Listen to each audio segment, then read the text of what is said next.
ப்ளவுஸுடைய front piece வந்துட்டு எப்படி mark பண்ணிட்டு நம்ம கட் பண்ணுறதுன்னு சொல்லிட்டு பார்க்கலாம். ப்ளவுஸ்க்கு நெக் வித் வந்துட்டு அதே 2 இன்ச் வந்து நம்ம மார்க் பண்ணணும். ஷோல்டருக்கு வந்துட்டு 3 இன்ச்சஸ் வந்துட்டு நம்ம வந்துட்டு மார்க் பண்ணணும். ஆர்ம் லென்த் வந்து நம்ம எப்படி சைடு வந்துட்டு மார்க் பண்ணோமோ அதே மாதிரி வந்துட்டு அலவன்ஸ் வச்சு நம்ம மார்க் பண்ணிக்கலாம். இப்போ நெக் லென்த்லேருந்து நம்ம சைடு பட்டி வந்து நம்ம ஜாயின் பண்ணுவோம் இல்லையா, அந்த அலவன்ஸ் எவ்வளோ இருக்கோ அதை வந்துட்டு மார்க் பண்ணிட்டு ப்ளஸ் 1 இன்ச் வந்து நீங்கள் ஆட் பண்ணிக்கோங்க.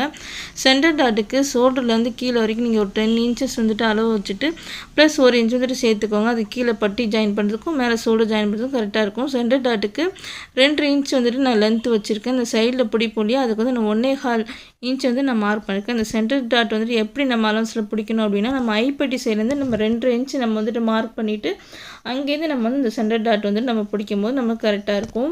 சென்டர் டாட் வந்து நம்ம பிடிச்சதுக்கு அப்புறமேட்டு நம்ம சைடில் பட்டி வரும் இல்லையா, அந்த சைடு வந்துட்டு ஐப்படி சைடு கிட்ட இருக்கக்கூடிய அந்த டாட் வந்து நம்ம பிடிக்கணும். இதை பிடிச்சதுக்கு அப்புறமேட்டு தான் நம்ம வந்துட்டு ஆர்ம் சைடு இருக்கக்கூடிய